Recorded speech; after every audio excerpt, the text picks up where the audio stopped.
Bonjour et bienvenue dans Itinéraire Entreprise, diffusé sur lefigaro.fr. On découvre un nouveau parcours d'entreprise. Aujourd'hui, c'est celui d'Advance. Advance qui agit dans la microfinance. On va vous expliquer tout ça avec Steven De Châtel en plateau. Bonjour. Bonjour. Vous êtes directeur général de Advance. Et Myriam Zine. Bonjour Myriam. Bonjour. Vous êtes directrice générale de Advance en Tunisie. Alors, rappelez-nous ce que vous proposez comme service, parce qu'on s'imagine souvent le microcrédit, mais en fait, ça va quand même bien plus loin que ça. Exactement. Il faut savoir que notre cœur de clientèle, en fait, ce sont des micro, petites et moyennes entreprises, ce qu'on appelle communément le secteur informel. Et ce sont des gens, en fait, qui ont un ensemble de besoins financiers qui ne se limitent pas au crédit. Donc, notre ambition, c'est d'être le partenaire financier privilégié de cette clientèle et de répondre à l'ensemble de leurs besoins. Ça veut dire que partout où la réglementation nous autorise à le faire, on offre à la fois du crédit professionnel, du crédit également personnel, pour par exemple la scolarisation des enfants, l'amélioration de l'habitat, des comptes courants associés à des moyens de paiement souvent innovants, du type mobile banking, SMS banking, agency banking, des produits d'épargne bien sûr, et également de l'assurance en partenariat avec des compagnies d'assurance.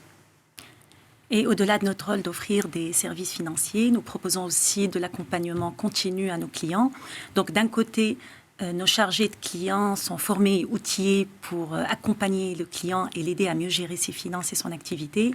Et d'un autre côté, nous mettons régulièrement en place des programmes d'accompagnement avec l'aide et l'appui de nos partenaires. Ces programmes portent essentiellement sur du coaching en éducation financière, par exemple en coaching, en technique de vente, en comptabilité, en marketing digital. Et ces programmes ont beaucoup aidé nos clients, notamment post-Covid, à être plus résilients et à continuer leur activité. Et justement, on va se demander peut-être avec vous, quels sont les enjeux du continent africain, puisque vous êtes très présent là-bas, Steven.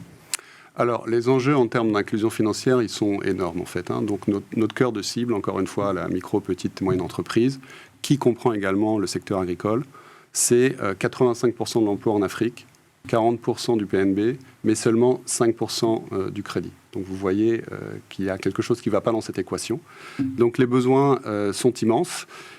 Pour vous donner un autre chiffre, pour parler de nos filiales spécifiquement, en Côte d'Ivoire, vous n'avez que 4% de la population adulte qui a accès au crédit via des institutions financières formelles. Les 96% qui restent se débrouillent avec les moyens du bord. Il se trouve qu'en Afrique, les banques traditionnelles ne savent pas bien servir cette clientèle parce que cette clientèle du secteur informel, elle est différente de leur clientèle standard. Ils n'ont pas typiquement ou très peu de comptabilité, d'état financier. Ils ont peu de garanties auxquelles les banques sont habituées. Donc les banques préfèrent se concentrer sur une autre clientèle, qu'elles sont mieux équipées pour traiter. Donc toute la microfinance s'est développée autour d'approches spécifiques pour bien servir cette clientèle.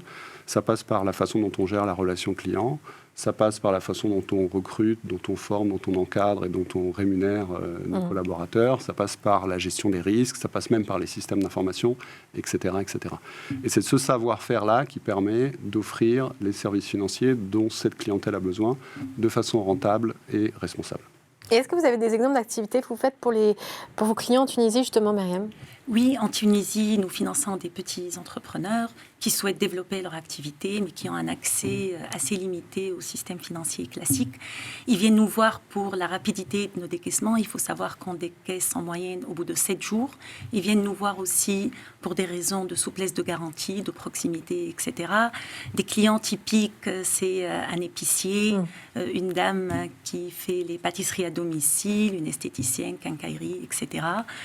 Nous finançons aussi des petits agriculteurs qui souhaitent acheter un équipement, par exemple un tracteur ou typiquement des semences. Et alors vous dirigez la filiale locale en Tunisie. Et quelles sont les problématiques spécifiques en Tunisie ? Alors, comme l'a dit Steven, notre rôle principal, c'est l'inclusion financière et d'avoir un impact positif sur la vie de nos clients, notamment les femmes. Il faut savoir qu'en Tunisie, les femmes sont éduquées, actives, émancipées, et pourtant, seulement 29% d'entre elles sont bancarisées, et uniquement 9% d'entre elles ont déjà eu accès à un crédit. Donc, nous avons mené une étude avec l'appui d'un partenaire l'année dernière afin d'identifier les barrières à l'inclusion financière des femmes. Les principaux freins identifiés sont principalement les garanties. Les femmes ont plus de mal à apporter une garantie que les hommes en Tunisie. Le deuxième frein est la faible mobilité des femmes, parce qu'il faut savoir que les femmes, en plus de leurs projets, ont la charge des enfants et les tâches domestiques. Et la troisième raison, c'est la faible participation des femmes à la décision au sein de la famille, notamment en milieu rural, et surtout quand il s'agit de problématiques liées à l'accès à la propriété ou les finances. Donc, pour pallier ces barrières à l'inclusion financière des femmes, nous avons lancé un crédit spécifique aux femmes, là où on a assoupli les garanties, on a réduit les frais de dossier. Et alors, j'imagine que vous répondez aussi beaucoup aux problématiques liées au climat. Forcément, c'est aussi spécifique au continent africain. Comment est-ce que vous prenez à cœur ce rôle, justement, en tant qu'institution de la microfinance ? Alors, on essaye effectivement de s'adapter à ce nouvel enjeu. Donc, il faut savoir que l'Afrique, c'est 3% des émissions de gaz à effet de serre. Mais c'est le continent qui, d'après le rapport du GIEC, va être le plus impacté par le changement climatique qui se déroule sous nos yeux, puisque encore récemment, on a vu des inondations à Kinshasa.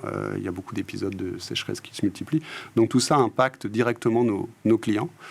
L'année dernière, nous avons fait une étude justement d'impact sur 3 de nos filiales et nous avons pu constater qu'entre 15 et 40% de nos clients sont susceptibles, vulnérables, on va dire, à des événements climatiques extrêmes. Donc, ce que nous faisons, nous, c'est d'essayer de développer leur résilience. Voilà. Qu'est-ce qu'on peut faire pour développer leur résilience et faire en sorte qu'ils restent en fait des clients finançables et que tous les progrès réalisés en termes d'inclusion financière ne soient pas balayés par l'impact du changement climatique. Donc, ça veut dire travailler sur les produits qu'on offre à de ces clients et ça veut dire aussi travailler sur la sensibilisation et la formation de nos clients. Et par exemple, le projet climat en Tunisie, qu'est-ce que ça donne ? Alors, nous avons lancé le projet climat en 2023 avec l'appui du groupe et de nos partenaires afin d'évaluer les risques des changements climatiques sur le portefeuille client d'Advance Tunisie et de mettre en place les mesures d'adaptation. Donc, la première phase diagnostique de ce projet a démontré qu'effectivement, la Tunisie faisait face à des vrais risques liés au changement climatique. Les principaux risques identifiés sont les chaleurs extrêmes, les inondations et le stress hydrique. Il faut savoir que le mois d'octobre 2023 a été le mois le plus sec historiquement en Tunisie et le deuxième mois le plus chaud après octobre 2013. Donc les études ont aussi démontré que la situation se dégradait assez rapidement et que non seulement nos clients agriculteurs étaient impactés, mais aussi nos clients ayant une activité commerciale. Donc, sur le portefeuille client d'Advance Tunisie, 28% de nos clients sont immédiatement impactés. Donc, certaines mesures sont en cours de mise en place. La première mesure est l'étude et l'analyse de notre portefeuille client agricole, qui représente quand même 30% de notre portefeuille client chez Advance Tunisie, afin d'évaluer les risques spécifiques à chaque filière. Donc, les filières les plus impactées en Tunisie sont les céréales, l'élevage, les olives et les cultures maraîchères. La deuxième étape était d'adapter notre méthodologie d'analyse du crédit agricole aux spécificités et aux aléas de chaque filière. Et la troisième étape qui sera mise en place, c'est de renforcer la résilience de nos clients. Donc, que ce soit en partageant les bonnes pratiques mises en place par certains clients, les bonnes pratiques de mesures d'adaptation à d'autres clients, moyennant des vidéos qui seront partagées sur les réseaux sociaux, mais surtout en renforçant la formation de notre staff sur les risques climatiques afin qu'ils soient en mesure d'aider et de soutenir les clients et les conseiller à mettre en place ces mesures d'adaptation. Et enfin, nous avons sensibilisé l'ensemble de notre staff à la fresque climat.